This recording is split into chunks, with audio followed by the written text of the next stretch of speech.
Birdgut came out a few years ago, but is it still worth your time in 2025? You're about to find out.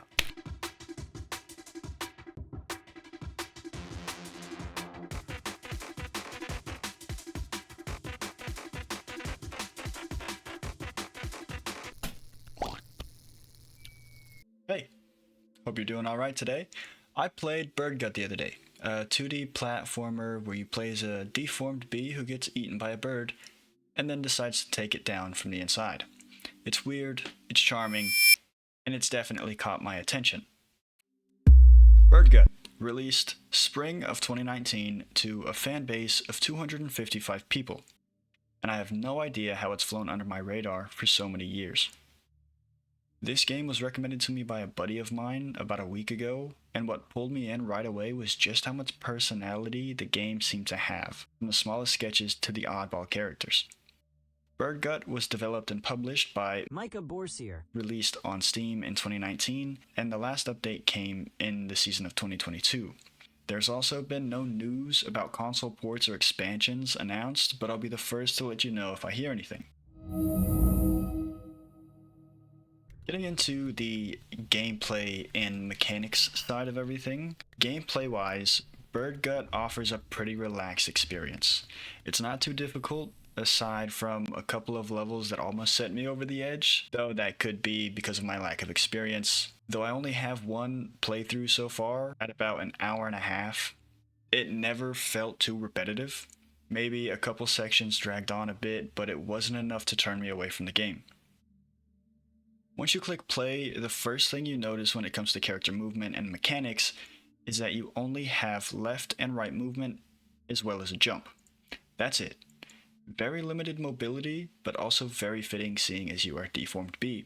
The enemy mechanics, however, are slightly different given the ways that they have to hurt you and hurt your feelings. Enemies are pretty simple and kind of unique, but they're nothing crazy.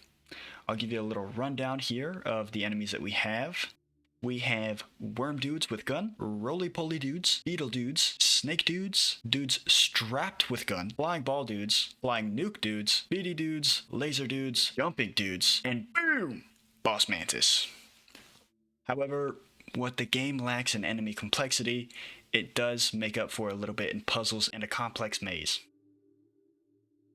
Graphics and audio-wise, I really did enjoy the art style of this game. Everything is hand-drawn and it's very simple, but in the best way. It feels like the game jumped right out of somebody's sketchbook. The sound design's good too. The background and sound effects weren't bad at all. I actually liked the walking sound, at least for the first 30 minutes before it started to smooth my noodle. The wing sounds are really nice though. I didn't listen to the music much, I'm just not that guy. In-game soundtracks and I don't really get along. I have nothing against the game's music at all. It sounded fine when I went back to listen to it, but I just can't play games with the music on. However, performance was very strong. I didn't have any performance issues at all. I had no drops, no bugs, just a smooth experience. It feels polished, especially for an indie project, and that's all that I can really ask for. As far as I know, there was only one developer on this, so it's pretty good. With all of that being said, what are the pros and cons? The pros? The game's full of character. Free to play on Steam, the game is funny, it's entertaining, and it's got a short playtime of about 2 hours on average. As far as cons go, it randomly spikes in difficulty, so one room could be really easy, and then the next level is, oh shit, I'm not going to be able to get through this. And then there's some repetitive sounds, like the steps. But other than that, that's all.